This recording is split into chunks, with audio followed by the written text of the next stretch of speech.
हो सानू एक पल चैन ना आवे सजना तेरे। भाई चैन कहाँ से आएगा? एसएससी का सीबीटी पैटर्न चेंज हो चुका है, आप लोगों को भी पता है। अब देखो, ये कहानी तो सबको पता है कि सीबीटी वन का जो है वो वन थर्ड नेगेटिव मार्किंग हो गया, सीबीटी टू ऑब्जेक्टिव हो गया, सीबीटी टू के लिए ये करना है, वो करना है, क्या करना है, कैसे करना है। अरे इस वीडियो में मैं आप लोगों को बताने वाला हूं ना। बने रहिएगा लास्ट तक, क्योंकि इस वीडियो में मैं आप लोगों के साथ शेयर करूंगा सही स्ट्रैटेजी। इस वीडियो में मैं आपके साथ वो की फैक्टर शेयर करूंगा जो एक्चुअली में हम ध्यान नहीं दे रहे। सभी कह रहे हैं गेट ईएससी के क्वेश्चन करने हैं। अरे सिर्फ उतने से काम नहीं चलेगा भाई। गेट और ईएससी के क्वेश्चन तो एसएससी में पहले भी आया करते थे। जब सीबीटी टू पैटर्न चेंज हुआ है तो कुछ तो अलग मांगेगा, कुछ तो डीप नॉलेज मांगेगा, कुछ तो एक फॉर्मेट देगा एग्जाम का। तो वो क्या फॉर्मेट होने वाला है वो इस वीडियो में मैं आप लोगों के साथ शेयर करूंगा। बाय द वे, मैं एक बार जस्ट आपको बताना चाहता हूं, आप सभी को पता है कि एसएससी ने अपना पैटर्न चेंज कर दिया। मेंस नामक एक पेपर हुआ करता था, वो सिर्फ नाम का रह गया, उसकी जगह सीबीटी कर दिया। डिजिटलाइजेशन के इस सुहाने सफर में मोदी जी की आज्ञा का पालन करते हुए मेंस का खेल ही खत्म कर दिया। सारा कंप्यूटर पे टेस्ट होगा, चाहे वो वन हो चाहे टू हो। वन में आप लोगों का सेम पैटर्न है, कोई फर्क नहीं पड़ता। जैसा पहले था वैसा ही अब है, लेकिन नेगेटिव मार्किंग को थोड़ा सा बढ़ा दिया गया है। उसका रीजन भी है आप लोगों के लिए। नेगेटिव मार्किंग को बढ़ाने का सिर्फ एकमात्र ये रीजन है कि स्क्रीनिंग बहुत अच्छे से हो जाएगी। जो बच्चे डीप कंसेप्ट पढ़ के बैठे हैं, जिन बच्चों को बहुत अच्छे से नॉलेज है, जिन बच्चों को एक्चुअल में पता है कि इंजीनियरिंग स्किल्स किस तरह से नॉलेज के साथ डेवलप करी जा सकती है, उन बच्चों की अच्छे से स्क्रीनिंग होने वाली है पेपर वन के तहत। पेपर में बहुत ज्यादा फर्क नहीं है। पहले 0.25 होता था, अब 0.33 की नेगेटिव मार्किंग है। फॉर्मेट जो आपके पास आते हैं ना भाई, वो ट्रिकी फॉर्मेट होते हैं, वो नॉलेजेबल फॉर्मेट होते हैं, वो आपके रटने के कंसेप्ट पर बिहाव नहीं होते। देखिए, इसमें कोई शक नहीं है कि सीबीटी टू आप लोगों का चेंज हुआ है, तो आप लोगों को सिर्फ ये जेई और प्रीवियस ईयर ए लेवल तक के क्वेश्चन करने से काम चल जाएगा, ऐसा बिल्कुल भी नहीं है। और इसमें भी कोई शक नहीं है कि आप लोगों को ये तो करने ही पड़ेंगे। इनके साथ आपको गेट लेवल पे बहुत ज्यादा फोकस करना पड़ेगा, आपको ईएससी लेवल पे फोकस करना पड़ेगा, आपको प्रीवियस ईयर एई के क्वेश्चंस पे फोकस करना पड़ेगा। क्यों? क्योंकि कैलकुलेटर अलाउड है।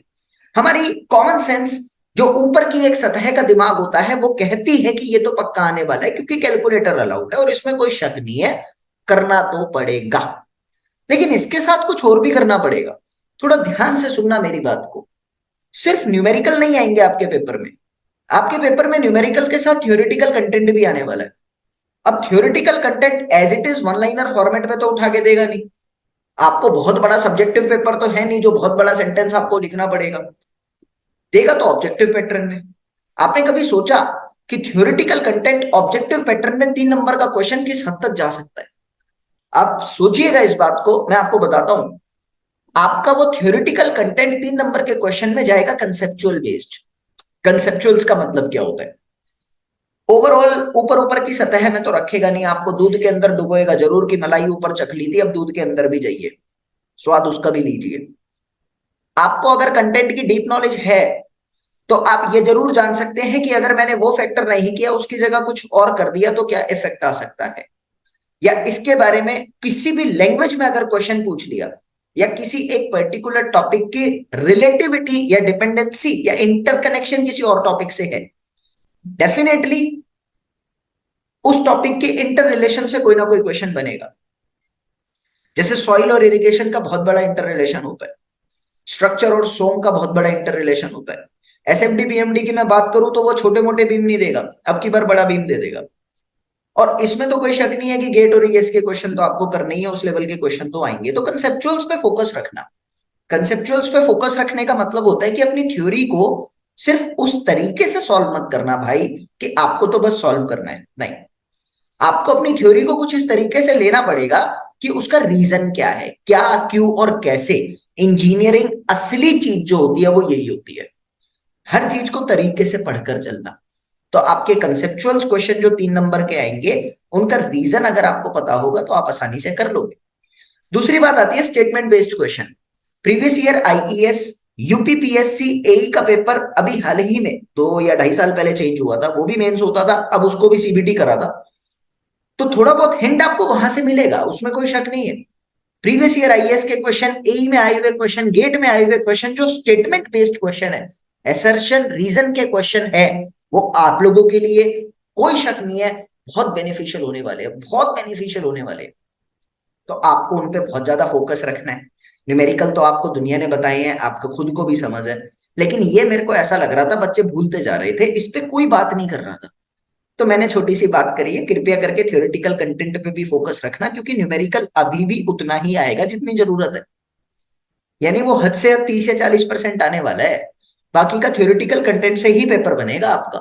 आप इस बात को समझना।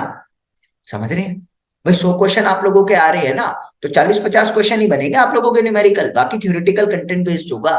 तो आपको डीप नॉलेज होनी चाहिए। दूसरी बात, कई बच्चे सोचते हैं मेंस की तैयारी तो बाद में करते थे, जब सीबीटी 1 के बाद पेपर का टाइम मिलता था।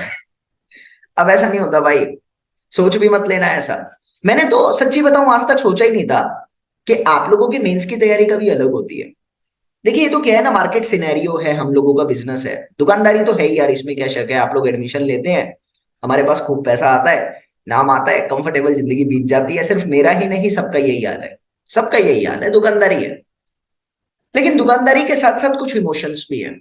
आपके सिलेक्शन में कहीं ना कहीं भूमिका हम लोग भी निभाते हैं, क्योंकि हम आपको कंटेंट देते हैं, हम आपको गाइडेंस देते हैं, हम आपको कॉन्फिडेंस देते हैं, हम आपको एक इंस्पिरेशन की मूर्ति खड़ी करके देते हैं सामने कि तुम्हें ऐसा बनना है। तो कहीं ना कहीं भूमिका हम भी निभाते हैं, सिर्फ दुकानदारी नहीं है, दुकानदारी से अलग भी बहुत कुछ है इसमें।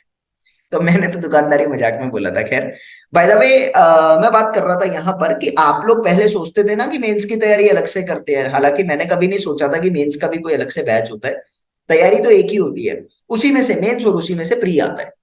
अब ऐसा मत कर देना, भूल कर भी इस चीज की सोच भी मत लेना, पाप हो जाएगा तुम्हारे लिए कि तुम सीबीटी 1 के बाद सीबीटी 2 के लिए अलग से कुछ तैयारी करने वाले हो। पॉसिबल ही नहीं है और कर भी नहीं पाओगे। क्योंकि एक बात का याद रखना, जो सिलेबस सीबीटी 1 का है वो पूरा सिलेबस सीबीटी 2 का है। और अब की बार ऐसा नहीं होने वाला कि प्रीवियस ईयर क्वेश्चन में से रिपीट करके दे देंगे, नहीं।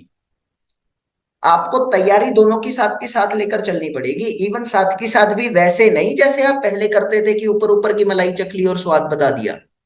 अब आपको डीप में पढ़ना पड़ेगा सब कुछ।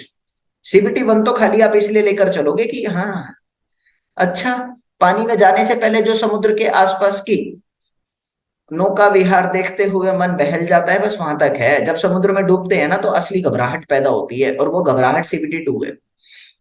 तैयारी शुरू से लेकर चलना जब आप किनारे पे खड़े होते हो, समझे मेरी बात को? और तैयारी करके ही जाना सीबीटी 2 में, बाद का कोई सीन नहीं है। तो अभी के अभी से ये बात ठान लो। अभी अगर तुम सिर्फ जेई के प्रीवियस ईयर कर रहे थे, एई के प्रीवियस ईयर कर रहे थे, तो कृपया करके इससे ज्यादा पढ़ना शुरू कर दो।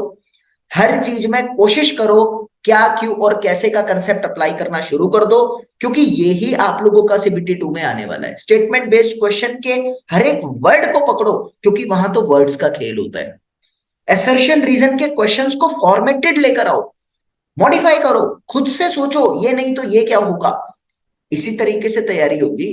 न्यूमेरिकल तो देखो, इसमें कोई शक नहीं है, गेट और ईएससी के क्वेश्चन तो करने ही है, उसमें तो कुछ बचा ही नहीं। यूपीपीएससी एई के क्वेश्चन तो आपको करने हैं, एई तो सबके ही करोगे। उसका पैटर्न चेंज हुआ था तो उससे एक छोटा सा हिंट मिल जाएगा। मैं उम्मीद करता हूँ इस वीडियो में आप लोगों को सब कुछ समझ आ गया होगा जो मैं कहना चाह रहा हूँ। आंख बंद करके गेट और ईएससी के न्यूमेरिकल तो कर लेना, लेकिन उसके साथ साथ आंख खोलकर स्टेटमेंट बेस्ड क्वेश्चन भी कर लेना, आप लोगों के लिए बहुत फायदा होगा। जय हिंद।